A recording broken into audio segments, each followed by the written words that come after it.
Notre master, c'est une master économie de l'entreprise et des marchés, organisation, gestion, contrôle. L'objectif de notre formation, c'est de nous former pour tout ce qui touche au contrôle de gestion, donc les tableaux de bord, les tableaux, par exemple sur Excel, tous les tableaux de compte de résultats, tous les comptes de l'entreprise. Donc notre master nous prépare pour être en gros des contrôleurs de gestion, des auditeurs. On peut aussi être... c'est vraiment une master qui est un peu pluridisciplinaire, où on peut vraiment être sur plusieurs postes de direction dans l'entreprise. Bonjour Monsieur Manani. Bonjour. Tout d'abord, on tenait à vous remercier d'avoir répondu présent à notre invitation. C'est un temps qui est très important pour nous, que ce soit pour comprendre, que ce soit dans le cadre de notre master ou également pour comprendre l'entrepreneuriat, quel est votre point de vue sur l'entreprise, peut-être même faire évoluer notre point de vue sur l'organisation d'une entreprise. Donc alors tout d'abord, quelques questions sur GESNOR. Et tout d'abord savoir qu'est-ce que GESNOR et qu'est-ce que propose actuellement GESNOR. GESNOR en fait est un intégrateur de services pour les professionnels et les établissements de santé. On a créé ça avec mon épouse en 2004. Après l'explosion de la bulle internet, on était tous les deux ingénieurs commerciaux dans les télécoms. Ma femme voulait travailler dans le domaine de la santé et puis moi je voulais créer mon entreprise. Donc je me suis dit, tiens, on va associer nos compétences pour créer cette plateforme téléphonique, à la base qui était un télésecrétariat médical pour les professionnels de santé. Et donc on a créé ça en 2004 à Lens. Moi j'arrivais de Paris où j'avais travaillé chez des opérateurs téléphoniques pendant quasiment une petite dizaine d'années. Et après l'explosion de la bulle internet de 2004, je ne sais pas si vous étiez né, mais je pense que vous faisiez vos premiers pas. À cette époque-là, il y avait 80 opérateurs en France, et donc il y a eu tout un ménage qui a été fait pour se retrouver aujourd'hui à 4-5 opérateurs. Et dans ma vie précédente, j'étais déjà un intra-entrepreneur en tant que salarié, et je voulais me lancer puisque j'avais 33-34 ans à l'époque. Donc l'idée c'était de se lancer ça. Et quand on est arrivé sur le marché, on s'est rendu compte que ça existait déjà depuis 20 ans ce métier-là. Et on a eu la chance d'arriver au moment où l'informatique est arrivée dans les cabinets médicaux. Et avec nos compétences dans le domaine, on va dire télécom, on a pu monter une plateforme où on a été un des premiers à proposer par exemple d'avoir son agenda en ligne via internet, etc. Ce qui a permis aux médecins justement de sortir du format papier, j'en avais certains qui étaient encore en Minitel, je ne sais pas si vous avez connu ça, mais voilà. Donc on a surfé un peu sur cette vague d'informatisation.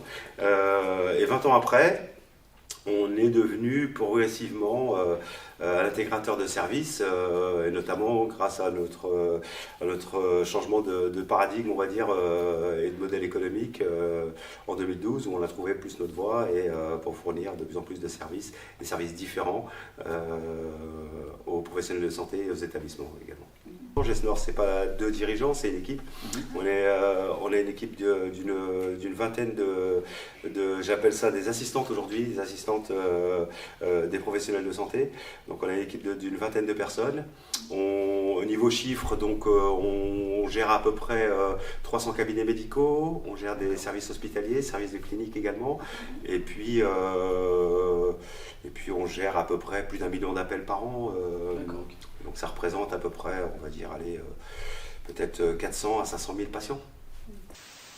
Je crois que c'est dans mon ADN en fait. J'ai toujours été entrepreneur quoi qu'il arrive, même si quand j'étais étudiant, j'ai créé un BDE, j'ai toujours entrepris des choses. Et quand j'étais salarié, je constituais mon équipe. Donc j'avais une équipe de techniciens, une équipe de consultants externes, etc.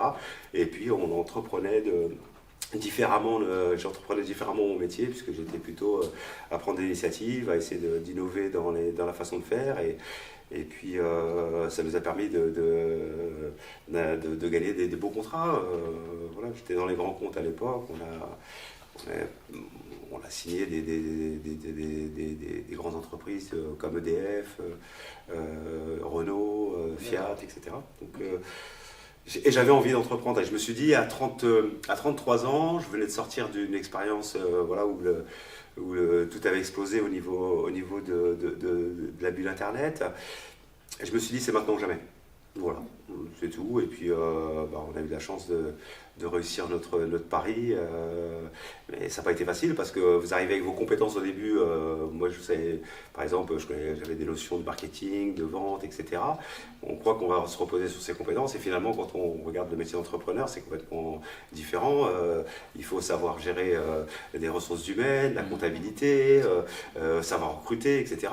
Et tous ces domaines-là, je me suis rendu compte que je ne les maîtrisais pas du tout et on a connu beaucoup d'échecs à cause de ça. Et puis c'est là où je suis rentré au CJD, c'est le Centre des jeunes dirigeants, en 2008. Et là, je me suis beaucoup formé encore à mon métier de dirigeant. Et puis j'ai pu échanger avec d'autres dirigeants, ce qui m'a permis de progresser dans mon métier et puis de réussir à pérenniser notre entreprise et d'être encore là aujourd'hui. Quelle a été l'évolution globalement de Gesnor du début à ce qu'aujourd'hui cette entreprise est devenue? On a voulu créer le premier Doctolib en 2008. On a toujours voulu innover dans notre métier. Et finalement, on est passé d'un centre d'appel classique à un centre d'appel qui a un management complètement différent, qui travaille complètement différemment. Et on a cassé les codes des plateformes classiques, plateformes téléphoniques. Donc par exemple, chez nous, on n'a pas de superviseur, on n'a pas de responsable de plateau, ce qu'il y a beaucoup dans les centres d'appel. Il n'y a pas de script à proprement parler pour les assistantes qu'on a qui sont au téléphone, donc elles ne doivent pas suivre quelque chose et lire un truc. Elles n'ont pas un temps à respecter de communication on les forme à monter à un certain niveau de compétences. Donc en gros, on est une fabrique de compétences, on part de profils qui sont intéressants pour nous, qui sont en phase avec nos valeurs également, et à partir de là, on bâtit des plans de formation pour les faire monter en compétences et qu'elles soient complètement responsables. Comme je dis souvent, c'est elles qui ont les clés, c'est elles qui s'occupent d'ouvrir, de fermer la plateforme, elles savent tout gérer, etc. Elles sont complètement autonomes sur le poste. Et nous, on est les pilotes. Voilà, on est les pilotes et on copilote avec l'équipe, l'entreprise. Et elles sont beaucoup plus impliquées, du coup. Il y a moins d'absentéisme, il y a beaucoup plus de prise d'initiative, etc. Donc l'évolution s'est faite comme ça. Okay. Et ça a pris un peu de temps, mais ça nous a permis justement à la fois de rester en France et puis surtout d'avoir une qualité de service qui soit au top, quoi. À quel moment la question du changement de modèle économique s'est posée, du coup? En 2008, on avait commencé à faire des expérimentations, changer de stratégie également, etc. Et puis j'ai découvert comment une entreprise pouvait devenir ce qu'on appelle l'entreprise citoyenne. C'est-à-dire rayonner sur son territoire, s'impliquer dans la vie de son territoire, et puis d'avoir un impact à la fois sociétal, ce qu'on appelle la RSE un petit peu, mais avoir un impact un peu plus important. Ce qu'on appelle, c'est le concept de la performance globale d'une entreprise, c'est-à-dire qu'une entreprise, à la fois peut être performante au niveau de son marché, mais elle peut aider les gens en les formant, en leur donnant des responsabilités, donc en les montant en compétences, en leur donnant des nouvelles compétences également.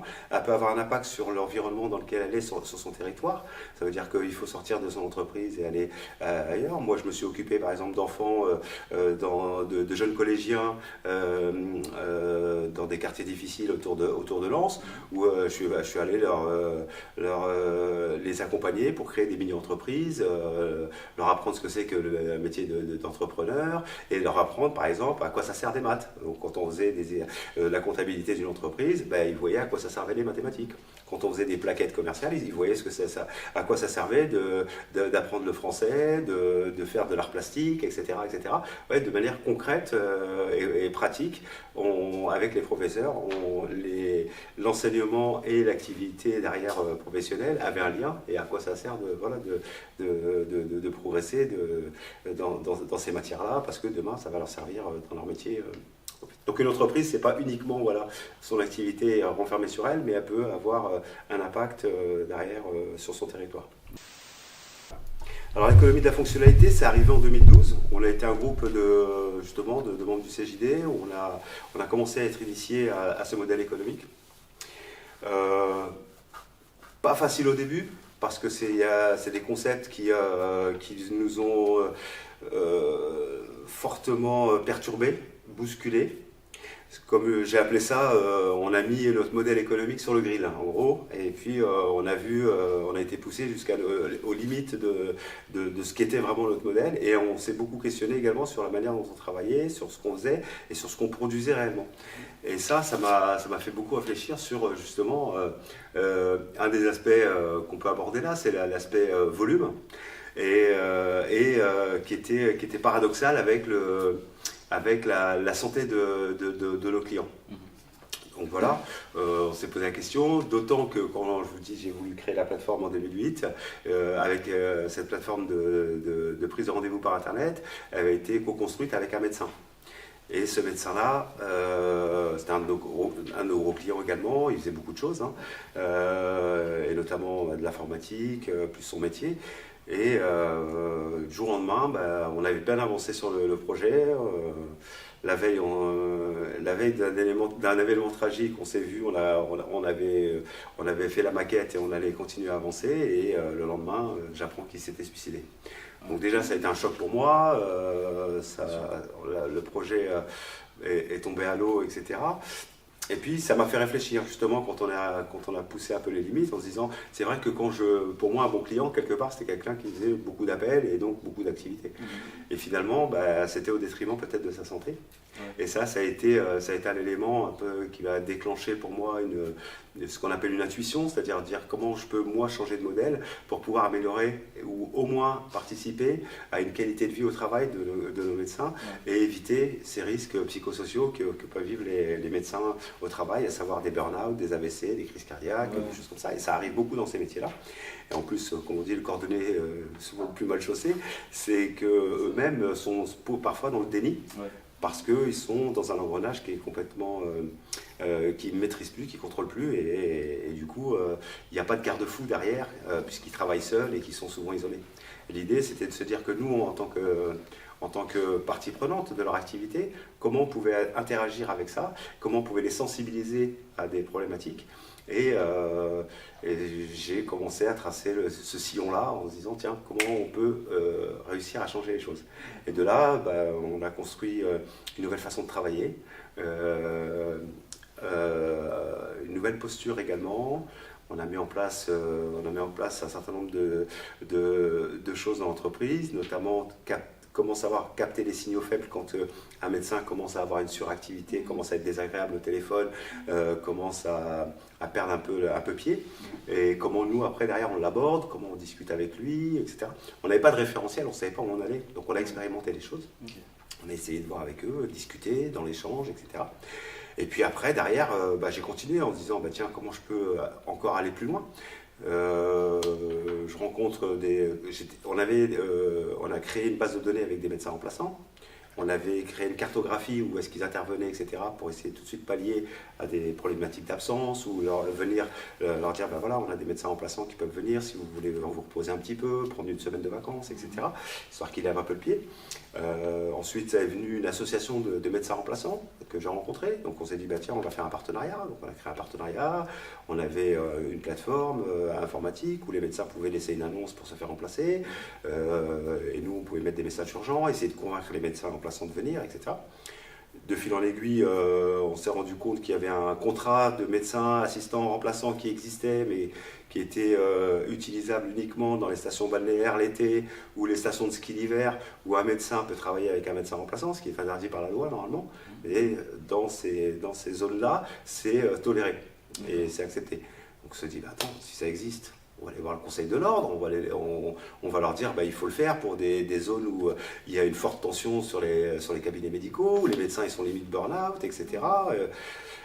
Donc on est allé avec l'association, on a présenté le projet, on leur a dit voilà ce qu'il faut faire, voilà ce qu'on aimerait expérimenter, etc. Et ils ont accepté. Donc on a fait passer le contrat. Bon, ma déception, c'est qu'ils ont voulu le mettre uniquement dans des zones où il y avait des déserts médicaux, alors que parfois dans des zones où il n'y a pas forcément de déserts médicaux sur l'île ou quoi, il y a des fortes tensions sur les cabinets dans certains quartiers. Et, donc c'est pas allé plus loin, mais c'était déjà un premier pas.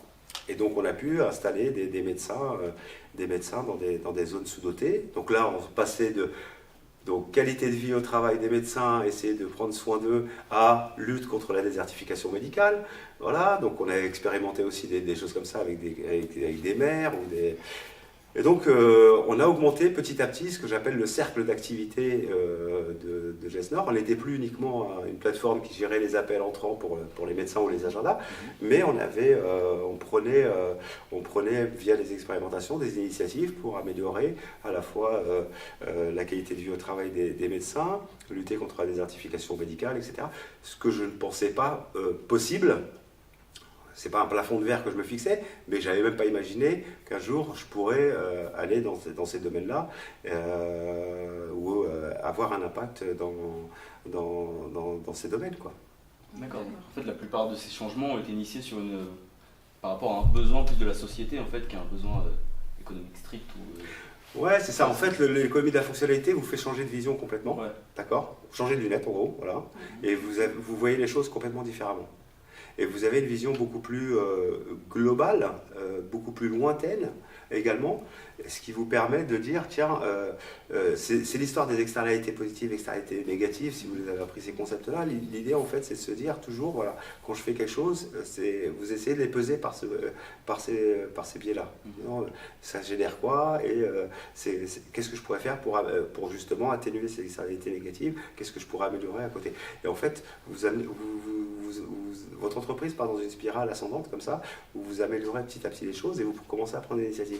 Et se dire, bon, par quel bout je vais le prendre, etc. Et du coup, vous n'avez pas peur d'expérimenter, parce que quelque part, pour vous, c'est du bon sens. Ouais. Et ça répond à un vrai besoin, à une vraie demande. Ouais. Okay. Et vous partez également du terrain, c'est-à-dire que vous partez des contraintes, des problématiques, pour pouvoir résoudre et trouver des solutions pour les résoudre. Ce qui change dans ce modèle-là, c'est que beaucoup d'entreprises créent des concepts, des produits, etc., ou des services. Ça va ça sort d'un lab, d'un département de recherche et développement, etc. Et après, derrière, on se dit, tiens, on a inventé un produit qui est super performant, et on va essayer de le marketer pour que ça passe et qu'on réussisse à le vendre.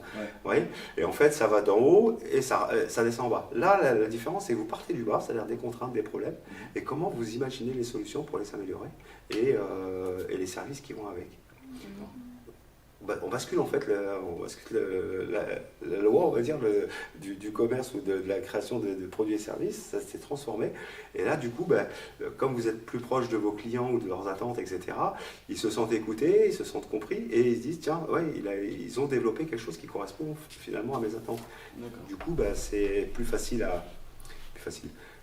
plus simple à vendre, on va dire, et à faire accepter, plutôt que et vous utilisez moins de com, de marketing, etc. Vous êtes moins là-dedans, quoi. En fait, un client, quand il va venir choisir un produit, il n'est pas forcément conscient de ses vrais besoins. D'accord ? En gros, pour lui, vous êtes une plateforme téléphonique, vous proposez un produit, un service de télésecrétariat médical, etc. Donc, il va vous mettre, il ne vous connaît pas, et donc il va vous mettre un peu sur la même ligne que vos concurrents. Donc en gros, il va venir chercher un prix, le type de service que vous faites, les heures d'ouverture, etc., etc. On ne va pas aller au fond du travail qu'on réalise réellement. Et donc, dans l'échange que j'ai avec eux, c'est plutôt de leur faire révéler c'est quoi vos vraies problématiques, vos vraies contraintes. Donc par exemple, quand je voyais les jeunes s'installer, comme j'avais sondé et que j'ai écouté beaucoup de jeunes médecins, je disais, est-ce que l'équilibre vie pro, vie perso est important pour vous dans le travail? Est-ce qu'avoir une qualité de vie, de ne pas être débordé, etc., d'avoir une vraie qualité de vie au travail, c'est un enjeu important pour vous? Ah bah ouais, c'est important pour moi ça, oui, c'est vrai. Donc, ça veut dire que nous, si on met en place un service qui répond à ces attentes-là, à savoir bien filtrer, bien étaler vos rendez-vous, bien gérer votre agenda, être en relation avec vous quotidienne et anticiper un certain nombre de choses. Quand vous avez des problématiques, vous faites appel à nous et nous, on peut vous conseiller également sur votre organisation, vous remonter des informations qu'on a du terrain, des patients, etc. Est-ce que ça, c'est des éléments importants? Et en fait, dans cet échange-là, du coup, vous révélez ce que vous êtes et vous révélez les besoins réels du client. Et on sort de la concurrence prix, etc., pour le convaincre que, quelque part, les solutions qu'on va lui proposer vont répondre réellement à ses attentes. D'accord. Ça ne marche pas à tous les coups, parce qu'il y en a certains, c'est juste le prix, et c'est tout. Mais je préfère pas travailler avec ces gens-là.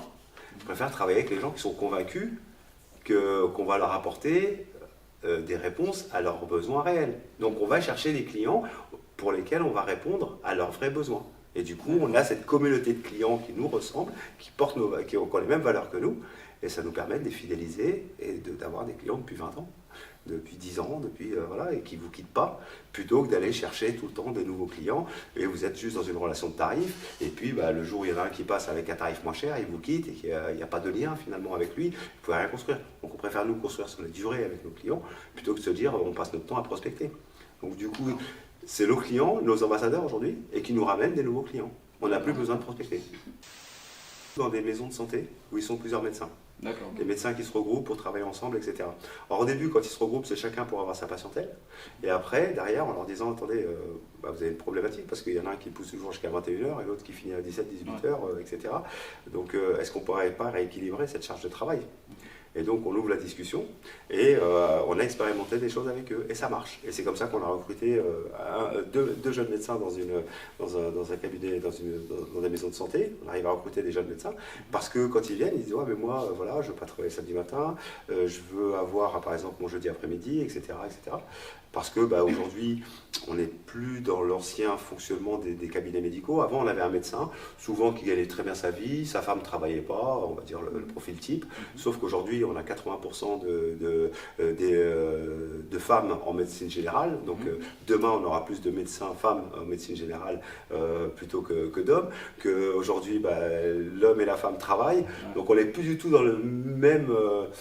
Dans la même façon de travailler d'avant et dans la même sociologie, on va dire, et de profil de médecin. Donc il y a cette confrontation d'anciens médecins et de jeunes médecins qui arrivent, qui ne fonctionnent pas pareil. Les anciens disent mais de toute façon les jeunes ils ne veulent pas travailler. Les jeunes qui arrivent disent mais eux ils sont fous, on ne veut pas travailler comme eux. Donc il y a cette confrontation, on va dire, et nous on était un peu entre deux, c'est-à-dire les médiateurs, et de faire comprendre aux anciens que les jeunes ont raison.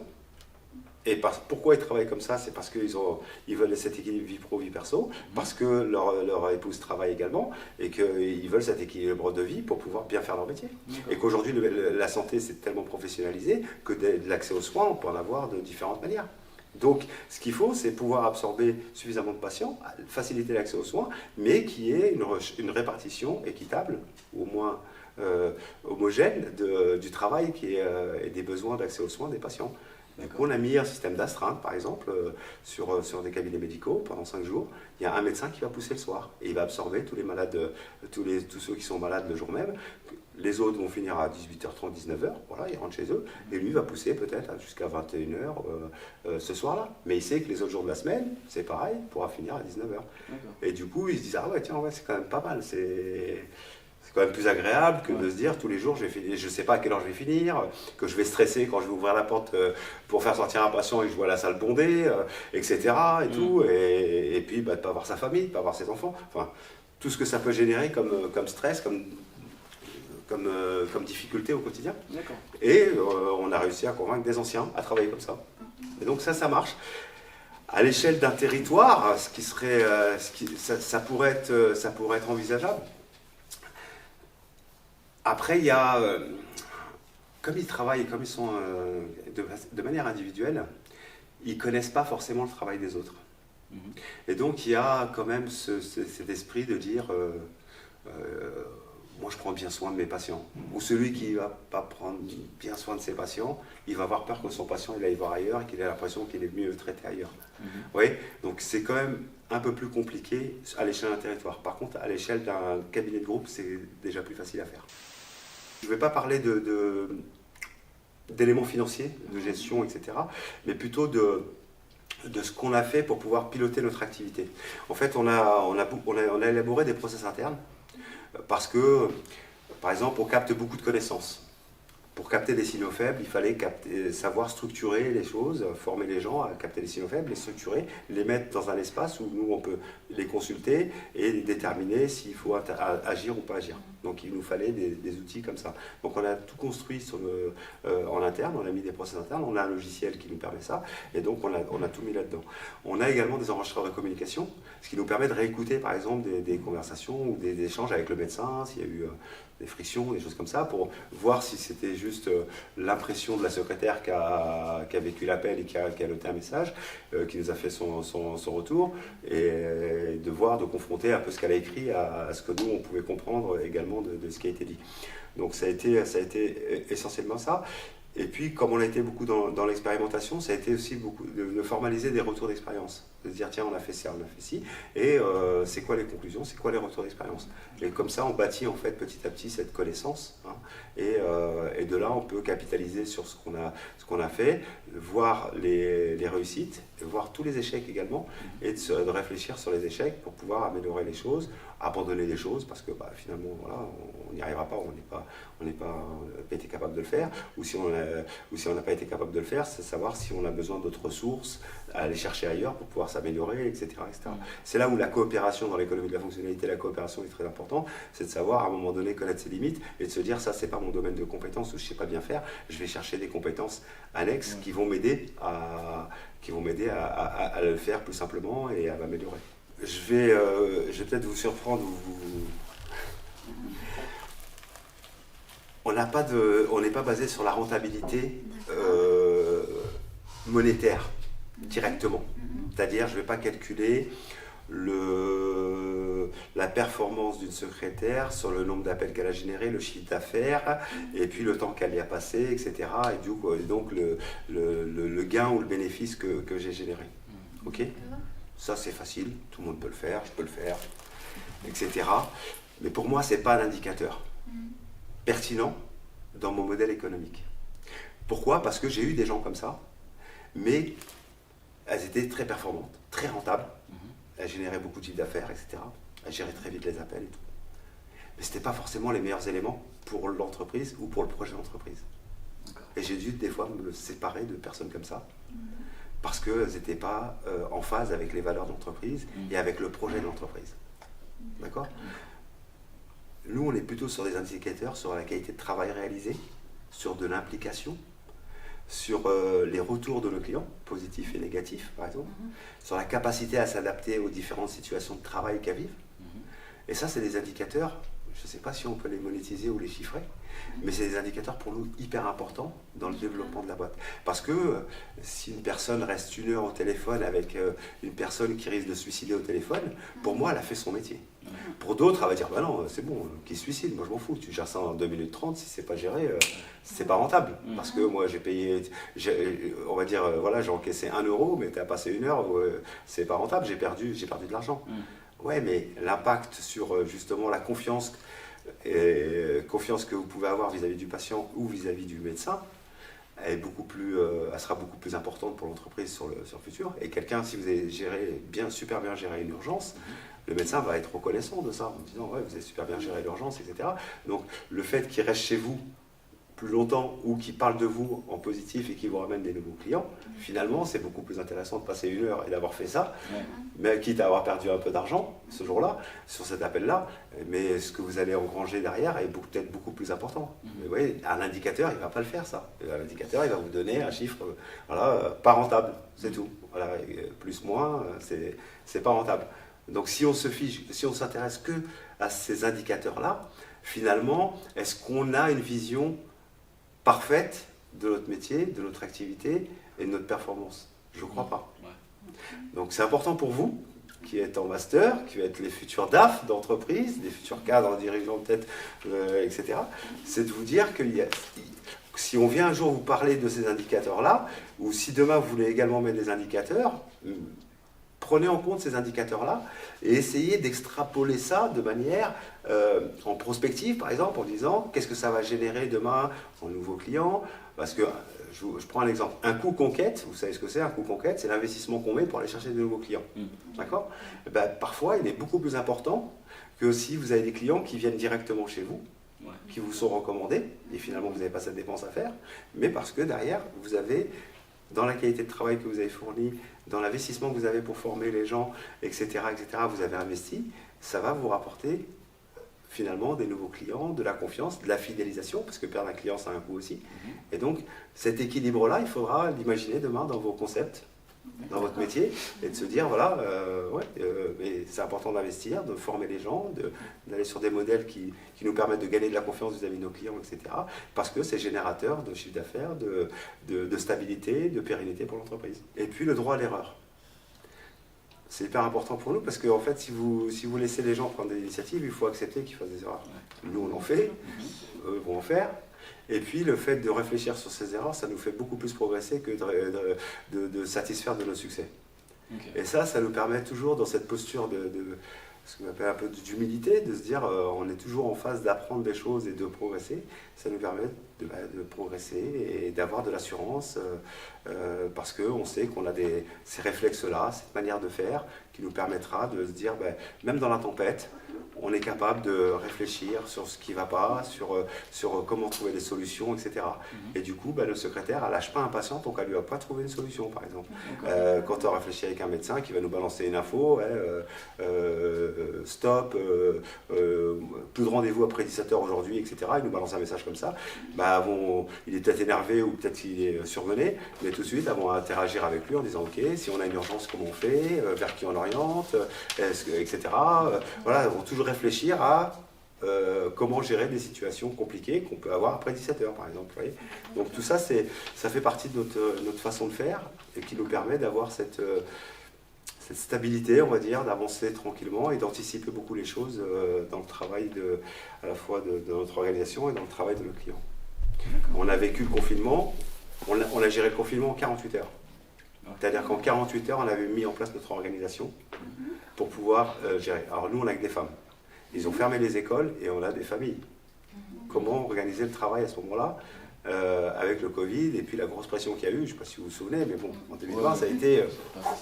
on a eu un week-end assez chaud. Dès l'allocution de notre président Macron qui a dit on ferme les écoles, etc., le soir même, j'étais en train de commander tous les ordinateurs, tous les PC portables pour l'équipe, pour pouvoir, et j'ai eu de la chance parce que je faisais peut-être partie des premiers à prendre conscience qu'il fallait tout de suite mettre tout le monde en télétravail, mais j'avais ma commande 48 heures après.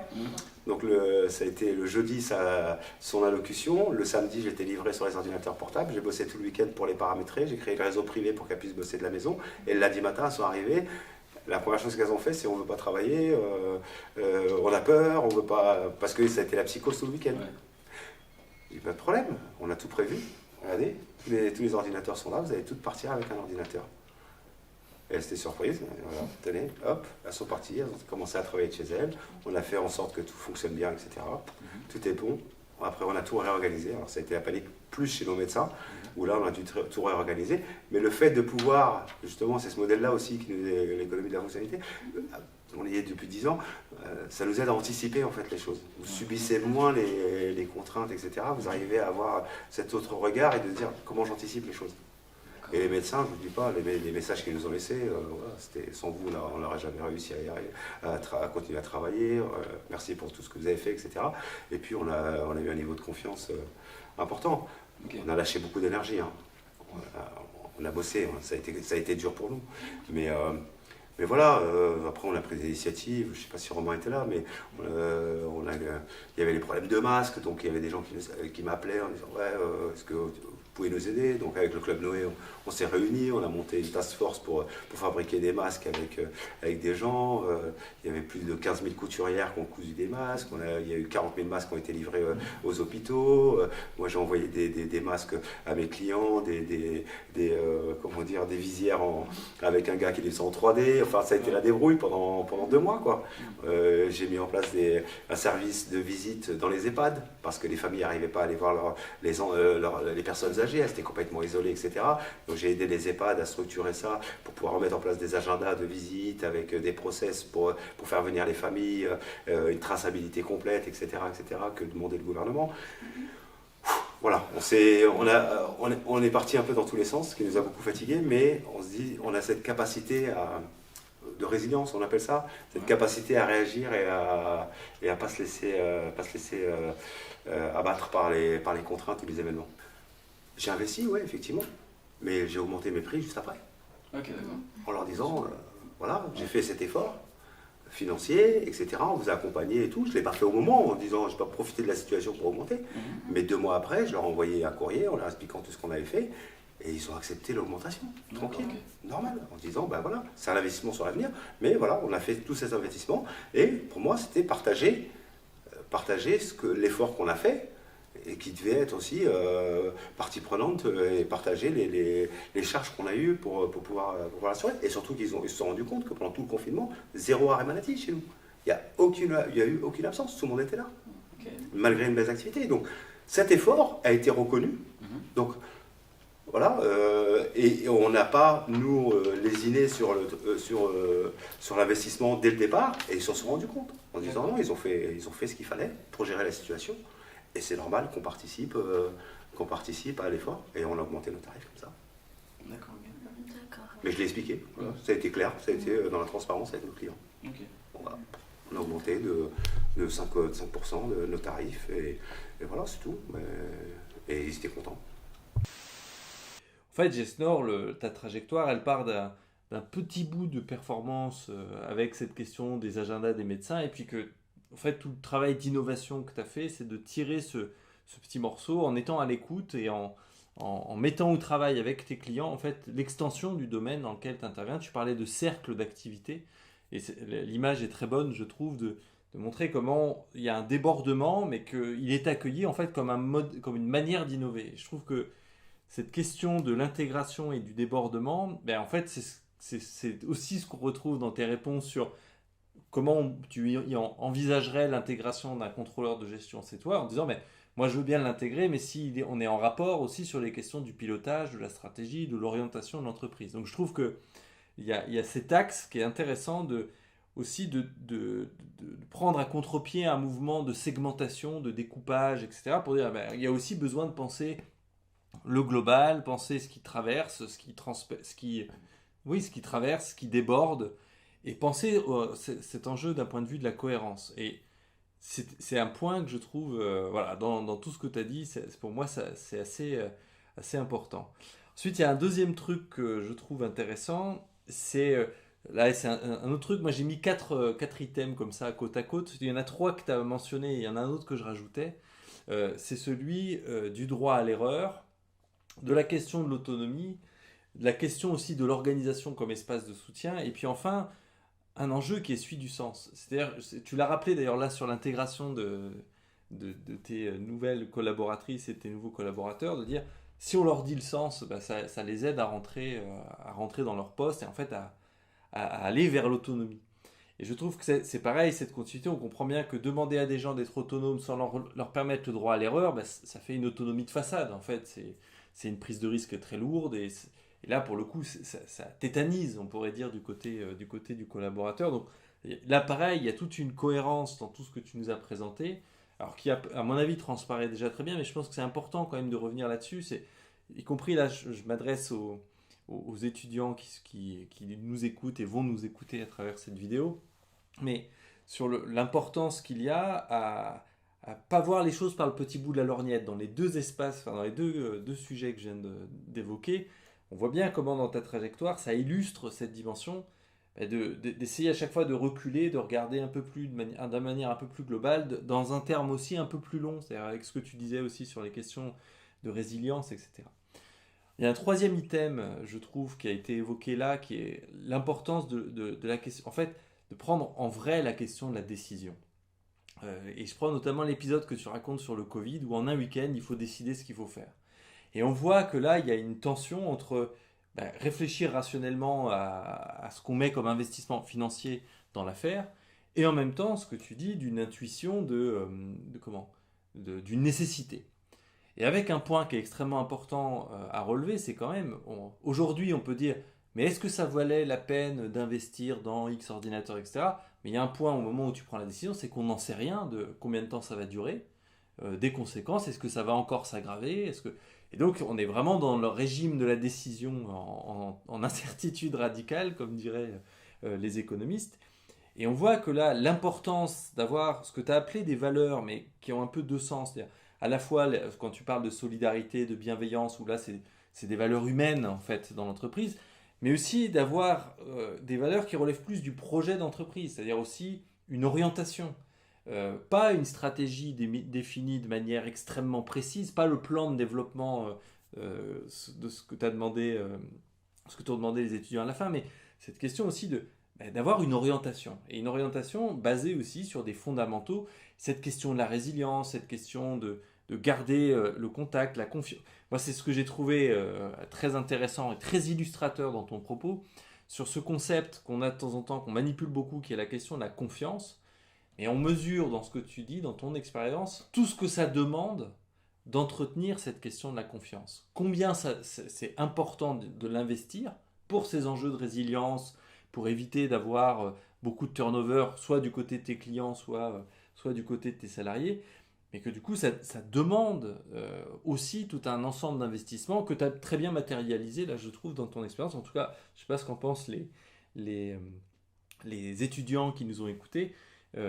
Donc il y a cette question quand même qui est intéressante de comment on équipe cette affaire-là. Et puis enfin, je trouve que le dernier item qui était présent, c'est ce rapport entre le besoin de connaissance un peu factuelle de ce qui se passe, et tu as dit comment tu mobilises, toi, des formes d'indicateurs, mais pas au sens comptable de l'affaire, au sens de ce que tu as appelé des signaux faibles, mais que tu instrumentalises, en fait. Comment tu as une instrumentation qui te permet de capter des signaux, d'organiser finalement la captation de signaux. Aujourd'hui, ils ne sont pas financiers. La question, moi, je trouve qu'il serait intéressant qu'on retravaille avec les étudiants sur la base de ton témoignage, c'est quel indicateur ou quels indices, plutôt du côté du financement et du métier des contrôleurs de gestion, on peut imaginer pour étayer ta stratégie très globale, cette construction de la confiance, la forme d'engagement que tu as très bien développée ici. Et donc, je trouve que ça, c'est un point qui est important sur cette question de construction d'indicateurs. Et le rapport avec la question du contrôle, ce que tu expliquais, en tout cas, moi, ce que j'ai entendu un peu en creux dans notamment cette mise face à face un peu de la logique financière versus la logique réelle, qui est le risque que tu perçois, que tu sens, et que tu as vécu d'ailleurs, c'est pas juste une perception, c'est aussi que tu as vécu, en fait, d'une instrumentalisation. Cette fois-ci, c'est plus l'instrumentation du dirigeant, mais l'instrumentalisation, y compris par les salariés, en fait, d'indicateurs de gestion qui, s'ils sont trop hauts dans le poste de pilotage, finalement, créent des comportements un peu mécaniques. Mohamed est le dirigeant d'une entreprise qui s'appelle Gesnor. Vous avez vu à quel point il y a une innovation très forte, hein. Il change de marché, il s'adresse à des clients qui sont câblés plutôt pour s'adresser à des grosses boîtes. Enfin, il y a toute une innovation. Et je trouve toujours, moi, très intéressant à chaque fois que j'entends Mohamed témoigner, de rappeler une chose, c'est que c'est une entreprise qui est basée à Courrières, qui réunit 20 personnes avec 2 dirigeants très engagés. Et vous voyez que dans ce que dit Mohamed, ce qui rend possible cette puissance d'une toute petite structure, c'est à la fois tout ce qu'il a dit du caractère attentif au réel de l'entreprise, c'est-à-dire de vraiment essayer d'être au contact, pas de fausses idées ou d'impressions ou de constructions très théoriques ou conceptuelles, mais d'être d'abord attentif à ce que sont les besoins très concrets de ses clients, de ses partenaires, les inquiétudes qui sont partagées, etc. Ça, c'est un point. Et le deuxième point, c'est cette logique aussi d'une construction un peu collective. C'est-à-dire le fait que, Mohamed l'a dit tout de suite, il est membre du CJD, donc il a aussi un espace de travail avec des alter-ego sur ces sujets, où il dit quand même qu'il a appris, il s'est formé à son métier de dirigeant. Et puis il y a des espaces comme le Club Noé, qui sont aussi des espaces collectifs, etc. Et ça n'est pas une question réservée, je pense, aux dirigeants. C'est-à-dire, il y a aussi, je pense, pour les métiers du contrôle de gestion, un intérêt, et d'ailleurs il y a le groupe des anciens du master qui existe sur LinkedIn, qui sont aussi des espaces pour discuter entre vous, entre contrôleurs de gestion, justement des transformations du caractère toujours vivant de votre métier, toujours réinventé, parce que, comme le disait très justement Mohamed aussi dans son témoignage, en fait on ne sait jamais ce qui nous arrive, on ne peut pas le savoir à l'avance, et si on essaye de tout fixer, tout régler, tout penser à l'avance, en fait soit on n'est pas entrepreneur, on reste à tétaniser par tous les risques qu'on met bout à bout et tous ces calculs, soit on lâche un peu de cette dimension, Mais c'est encore plus confortable de le faire, effectivement, quand on s'étaye, quand on s'épaule les uns les autres.